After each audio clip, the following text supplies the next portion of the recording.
What's up, Boot Slices? This is Wailunited here, and I am here with my top 16 EUWCQ decklist, and I will respond to many questions I received from everyone online as to why I had certain ratios, why I picked certain cards over other cards, and why my cards included certain spicy items. But without further ado, let's get started. I played one Dora Draco. In hindsight, it was really a disappointment. I would have preferred this to be a third Pydra. In a vacuum, it seemed so broken. You could do everything with it, but it's very susceptible to Ash and follow-ups because the moment you add Dora Draco, you add the Genroku for Genroku. You go directly into the level 7. In the level 7, you try to reborn. That's one weakness because you're going to be DD Croton there. Or you can, after the Genroku's second effect, summon something from deck. When it's tributed, you're going to get Ashed, and then you're stuck with the level 7 on the field. It happened quite a few times in the early rounds. And from that moment on, I knew, like, okay, it should have just been a Pydra, add an extra field spell, or add an extra Sangan Kaimen, and I would have been fine. Triple Tundra, basics, 2 Pydra. I thought, hey, too many normal summons, let me cut one, but yeah, in hindsight, this should have been a third Pydra. Triple Sangan Summoning, pretty basic. Terraforming, pretty basic. Sangan Kaimen, have to max it out, best card in the game. Genroku, very broken card. It's insane. It has a few restrictions, as you can tribute it to summon a dragon from Tenpai Dragon from your deck, but it will lock you out of dragons. Is something very important to remember, which would happen to me live on stream, but I forgot about it. Furthermore, if this card is added to your hand, you can special summon it as a tuner, and you can also increase its level by 1.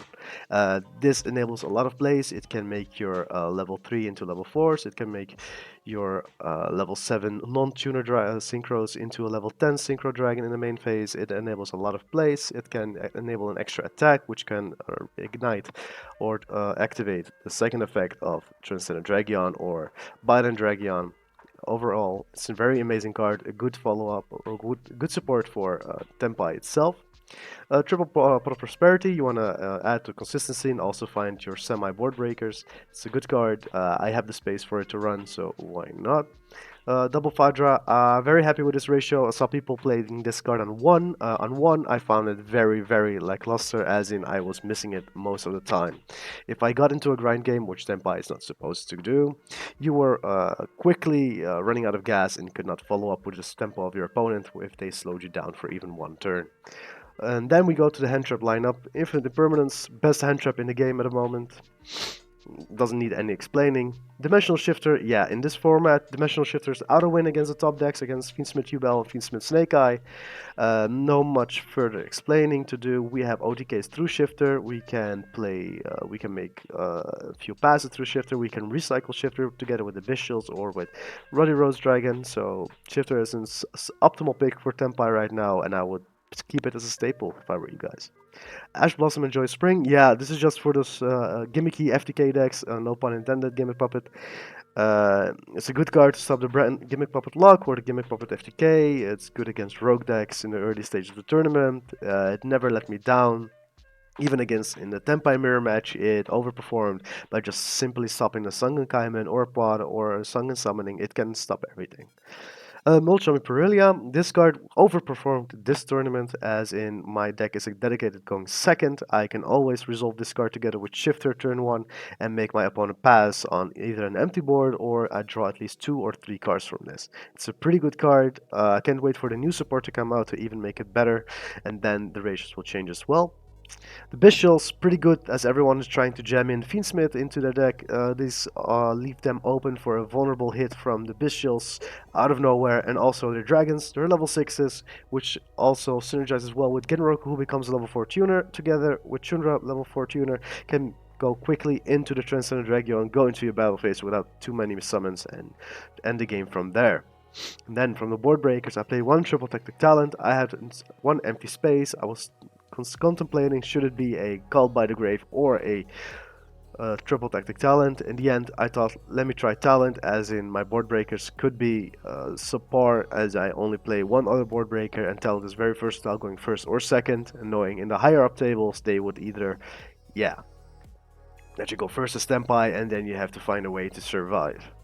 Super Polymerization overperformed. I break a lot of boards with Super Poly, as I play the targets Earth Golem at Ignister, Garura, Mud Dragon, and Predaplan Dragostopelia.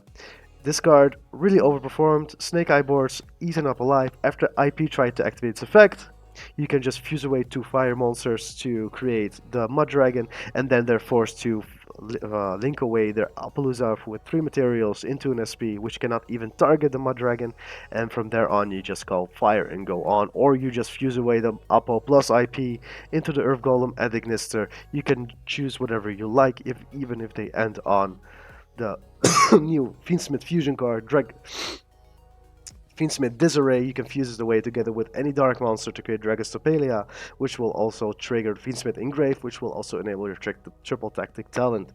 Super Poly, good going first, going second. Even through D barrier, you can push through a little bit of damage with Super Poly. Even through Spooky Dogwood, you can push through with Garura, as Garura deals double battle damage and only heals for 15 for your opponent, so you deal 15 additional damage, which can help you OTK together with Trident Dragion. And then for the MVP of the tournament, Sungun Kaiho. This card really overperformed in the early games. Even my matchups in the mirror matches where I lost the die rolls, I set a Sungun Kaiho, passed on Seal, and my opponent tried to go white quickly, trying to climb up in level 10, but the moment I summoned 2 creatures, I bounce my own field spell, activate Sungun Kaiman on the second summoning of Seal, to end their main phase, go directly into the battle phase, and from there on with priority try to go for Black Rose or go for Transcendent Dragon myself, and then end their turn from there on. And then from the side deck we have Cosmic Cyclone, very good for the Runic Sun matchup I had. Did not also dissatisfy me against Snake Eye Fiendsmith, as they tend to run Skill Drain. This helped me win quite some games in post matchup, post sideboarding, as Skill Drain is a very problematic card for Tenpai Dragons. Then we have Feather Duster and Lightning Storms. Yeah, people were anticipating for board breakers. I tried to play around that, tried to play Super Poly. So as they keep everything in defense, I can just play around it in game 2 and 3. I can just clear the back row, which is usually my issue. Then I play 1 Dimensional Barrier with triple Crossout. Crossout is good for the mirror. Together with D-Barrier Call, my deck is very vulnerable to it, as I do not play any link lines for it. I only play the Synchros, and I play only Seal and SP Little Knight for now. Then we have Heatwave, also another MVP, together with Quakemare Drago against certain decks that rely on Light and Dark, or just any deck that needs a summon. I can just pass the turn. It is a very nice synergy together with Sungun Kaiman, which I can add Genroku in the draw phase, triple Genroku, add a Pydra, and then add another Kaiman, and then keep floating, and keep searching, and keep floating.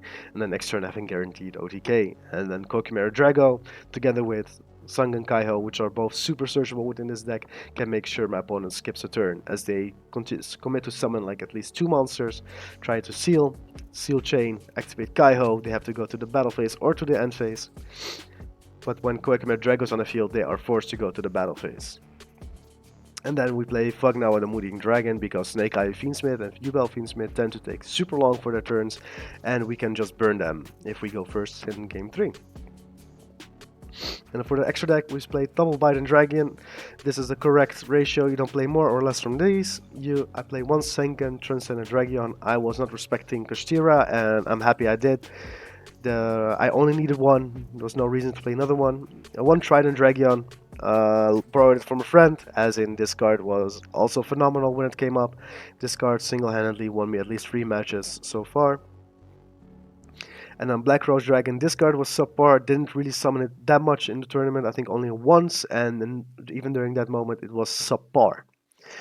Q-Bolt, the Blade Dragon, a broken card, mandatory for the Shifter OTK line, can help you win as well in the top 16 match if you keep your eyes open and are less nervous. This was my first time on stream. I forgot I could make Q-Bolt and pop the opponent's Fadra and just kick for game, as they already resolved Solemn Judgment, which I was not familiar with Tenpai Dragons. Orais Meteor Burst Dragon, super good card, cannot say anything about it. It's a mini Transcendent Dragon, can force my opponent to do gimmicky stuff, so they have to play around this card during the battle phase. Ruddy Rose Dragon, actually a super good card. I was gimmickly joking with this card with my friends, as in saying that, hey, this card can you know, it's just a deck filler I have in 14 spots. I can just play this card. But this card actually deleted all the follow-up for Snake Eye Fiendsmith. It checks Princess and Grave on summon. It makes sure my opponent has a lot of issues with follow-up, as in their entire graveyard gets banished, and if a card gets destroyed, I can sack it or tribute it to summon a Black Rose Dragon from the extra deck, and then together with Genroku's level 3 tuner, go back to the Transcendent Dragon and try to OTK from there. Samurai Destroyer only came up twice against Tubal Fiendsmith, and when it came up, it was phenomenal. It was a real MVP during that match. It just disables the Ubel and the Ubel monsters on the field, and you can directly on attack declaration activate your Sengen Kaiman and go completely off and climb as high as you like.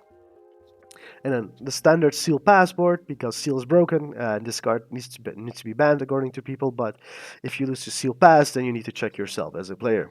SP Little Knight, this card felt subpar as I did not play the Striker Dragon. This card was not that great for me, to be honest. I would have personally changed this card for any other extra deck monster, maybe a Princess, Promethean Princess with a Hida or something, but not with SP. I would not play it again with an SP. And then these Super Poly targets are phenomenal. I don't have to explain them myself. Again, I'm sorry if my throat hurts a bit. Furthermore, the tournament was pretty nice. I went 9-3 in Swiss. I made the top bubble in 61. My losses were at around 7, 10, and 11. Played against very good players, national champions. And what I learned from the most in this tournament is that no matter what happens to you, your friends will always support you. They really guided me through this period, as my deck got stolen a week before this tournament, so I was really in stress to even compete with this tournament. And they really helped me in the Dutch community as well. A big shout out to them, a big shout out to my team, Team Hoodcake, for preparing with me for months on end. And thank you for accepting me in your team so quickly after I came back for my hiatus in 2016. Yeah, this is my deck profile for the top 16 2024 EUWCQ. This is Wailunited. Peace out.